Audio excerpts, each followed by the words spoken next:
Make a damn schedule and stick to it. Okay, so what's the rule with the schedule? It's not a bloody prison.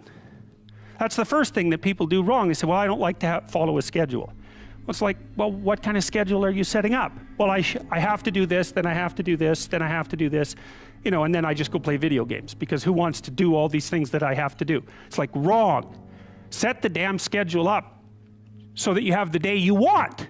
That's the trick. It's like, okay, I've got tomorrow. If I was going to set it up so it was the best possible day I could have, practically speaking, what would it look like? Well, then you schedule that, and obviously there's a bit of responsibility that's going to go along with that, because if you have any sense, one of the things that you're going to insist upon is that at the end of the day, you're not in worse shape than you were than at the beginning of the day, right? Because that's a stupid day. If you have a bunch of those in a row, you just dig, you know, you dig yourself a hole and then you bury yourself in it. It's like, sorry, that's just not a good strategy.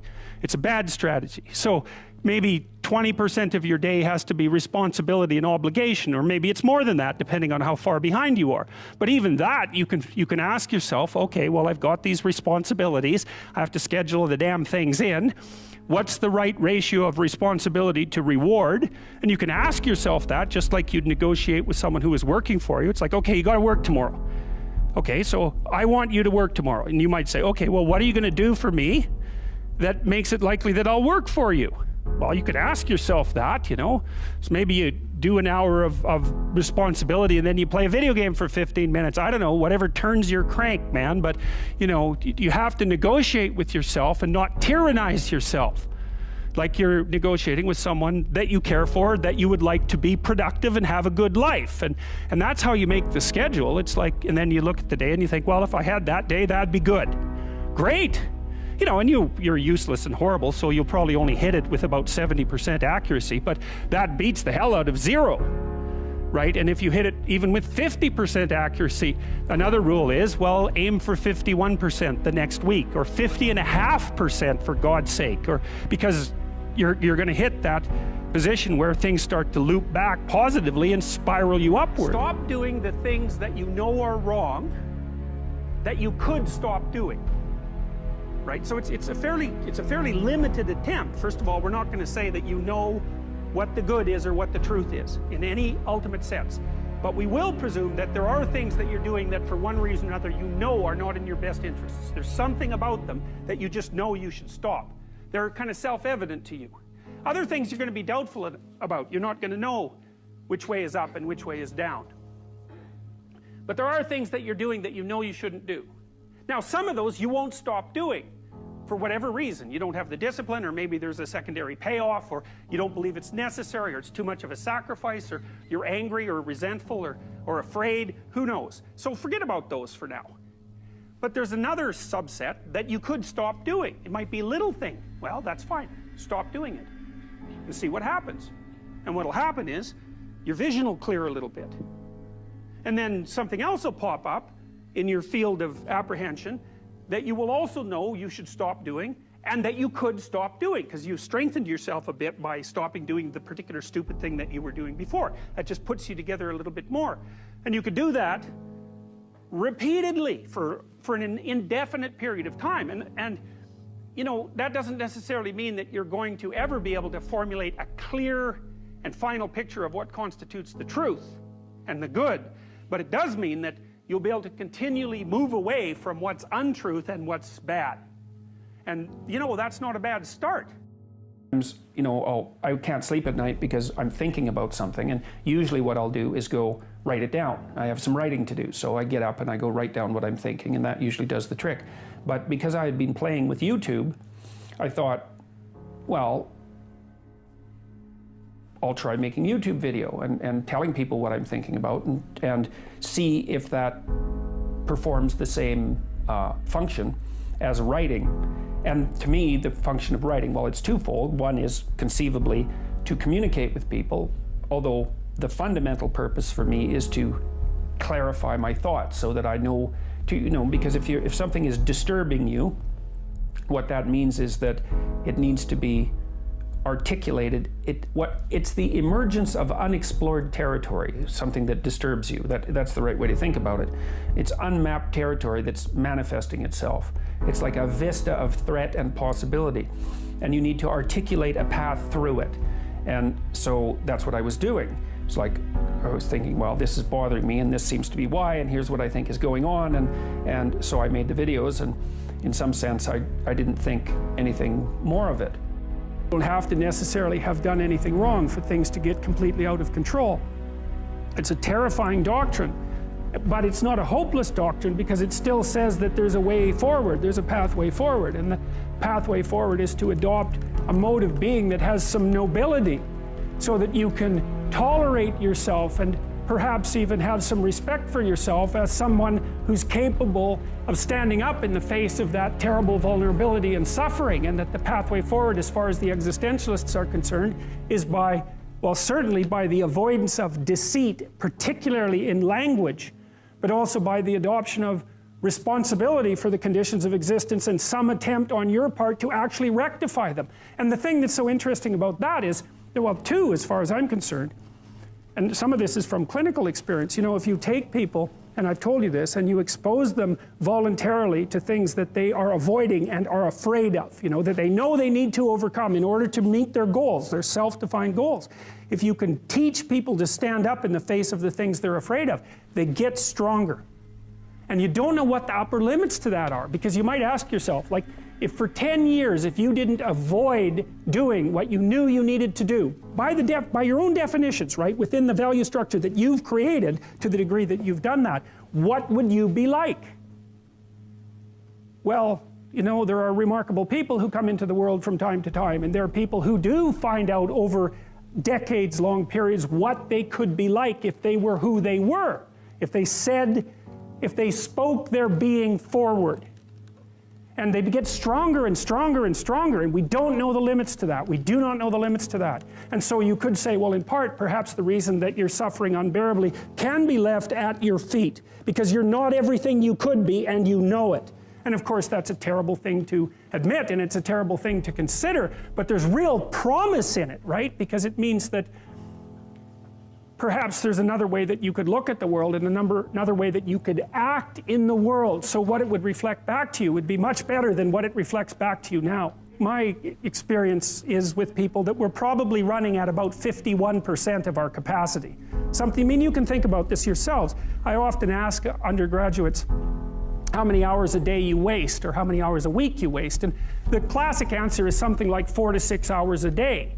You know, inefficient studying, watching things on YouTube that not only do you not want to watch, that you don't even care about, that make you feel horrible about watching after you're done. That's probably 4 hours right there. You know, you think, well, that's 25 hours a week, it's 100 hours a month, that's 2.5 full work weeks, it's half a year of work weeks per year. And if your time is worth $20 an hour, which is a radical underestimate, it's probably more like 50 if you think about it in terms of deferred wages. If you're wasting 20 hours a week, you're wasting $50,000 a year. And you are doing that right now. And it's because you're young, wasting $50,000 a year is a way bigger catastrophe than it would be for me to waste it, because I'm not going to last nearly as long. And so if your life isn't everything it could be, you could ask yourself, well, what would happen if you just stopped wasting the opportunities that are in front of you? You'd be who knows how much more efficient, 10 times more efficient, 20 times more efficient. That's the Pareto distribution. You have no idea how efficient people get. It's off the charts. Well, and if we all got our act together collectively and stopped making things worse, because that's another thing people do all the time, not only do they not do what they should to make things better, they actively attempt to make things worse because they're spiteful or resentful or arrogant or deceitful or homicidal or genocidal, or all of those things all bundled together in an absolutely pathological package. If people stopped really, really trying just to make things worse, we have no idea how much better they would get just because of that. So there's this weird dynamic that's part of the existential system of ideas between human vulnerability, social judgment, both of which are major causes of suffering, and the failure of individuals to adopt the responsibility that they know they should adopt It isn't merely that your fate depends on whether or not you get your act together and to what degree you decide that you're going to live out your own genuine being. It isn't only your fate, it's the fate of everyone that you're networked with. And so, you know, you think, well, there's 9 billion, 7 billion people in the world. We're going to peak at about 9 billion, by the way, and then it'll decline rapidly, but 7 billion people in the world, and who are you? You're just one little dust mote among that 7 billion, and so it really doesn't matter what you do or don't do, but that's simply not the case. It's the wrong model, because you're at the center of a network. You're a node in a network. Of course, that's even more true now that we have social media. You'll know 1,000 people, at least over the course of your life. And they'll know 1,000 people each, and that puts you one person away from 1 million, and 2 persons away from 1 billion. And so that's how you're connected, and the things you do, they're like dropping a stone in a pond. The ripples move outward, and they affect things in ways that you can't fully comprehend, and it means that the things that you do and that you don't do are far more important than you think. And so if you act that way, of course, the terror of realizing that is that it actually starts to matter what you do. And you might say, well, that's better than living a meaningless existence. It's better for it to matter. But I mean, if you really asked yourself, would you be so sure if you had the choice? I can live with no responsibility whatsoever. The price I pay is that nothing matters. Or I can reverse it and everything matters. But I have to take the responsibility that's associated with that. It's not so obvious to me that people would take the meaningful path. You know, when you say, well, nihilists suffer dreadfully because there's no meaning in their life, and they still suffer. Yeah, but the advantage is they have no responsibility. So that's the payoff, and I actually think that's the motivation. Say, well, I can't help being nihilistic. All my belief systems have collapsed. It's like, yeah, maybe. Maybe you've just allowed them to collapse because it's a hell of a lot easier than acting them out. And the price you pay is some meaningless suffering, but you can always whine about that and people will feel sorry for you, and you have the option of taking the pathway of the martyr, so that's a pretty good deal, all things considered, especially when the alternative is to bear your burden properly and to live forthrightly in the world. Well, what Solzhenitsyn figured out, and so many people in the 20th century, it's not just him, even though he's the best example, is that if you live a pathological life, you pathologize your society. And if enough people do that, then it's hell. Really, really. And you can read the Gulag Archipelago if you have the fortitude to do that, and you'll see exactly what hell is like. And then you can decide if that's a place you'd like to visit, or even more importantly, if it's a place you'd like to visit and take all your family and friends, because that's what happened in the 20th century. I started to pay very careful attention to what I was saying. I don't know if that happened voluntarily or involuntarily, but I could feel a sort of split developing in my psyche, and the split, and I've actually had students tell me the same thing that has happened to them after they've listened to some of the material that I've been describing to all of you. But I split into two, let's say, and one part was let's say the old me that was talking a lot and that liked to argue and that liked ideas. And there was another part that was watching that part, like just with its eyes open and neutrally judging. And the part that was neutrally judging was watching the part that was talking and going, that isn't your idea. You don't really believe that. You don't really know what you're talking about.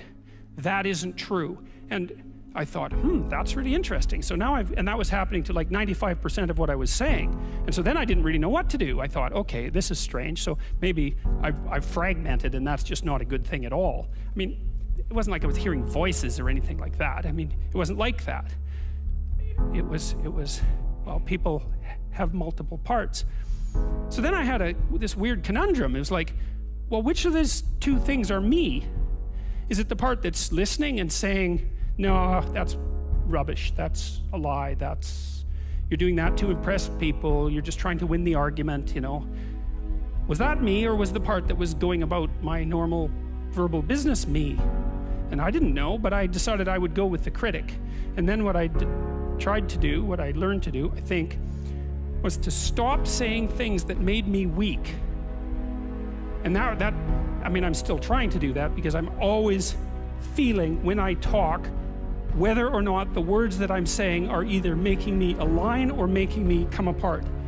And I think the alignment, I really do think the alignment I think alignment is the right way of conceptualizing it, because I think if you say things that are as true as you can say them, let's say, then they come out of the depths inside of you. Because we don't know where thoughts come from. We don't know how far down into your substructure the thoughts emerge. We don't know what processes of physiological alignment are necessary for you to speak from the core of your being. We don't understand any of that. We don't even conceptualize that, but I believe that you can feel that. And I learned some of that from reading Carl Rogers, by the way, who's a great clinician, because he talked about mental health in part as a coherence between the spiritual or the abstract and the physical, that the two things were aligned. And there's a lot of idea of alignment in psychoanalytic and clinical thinking. But anyways, I decided that I would start practicing not saying things that would make me weak. And what happened was that I had to stop saying almost everything that I was saying. I would say 95% of it. It's a hell of a shock to wake up and I mean, this was over a few months, but it's a hell of a shock to wake up and realize that you're mostly dead wood. It's a shock, you know, and you might think, well, do you really want all of that to burn off? It's like, well, there's nothing left but a little husk, 5% of you. It's like, well, if that 5% is solid, then maybe that's exactly what you want to have happen.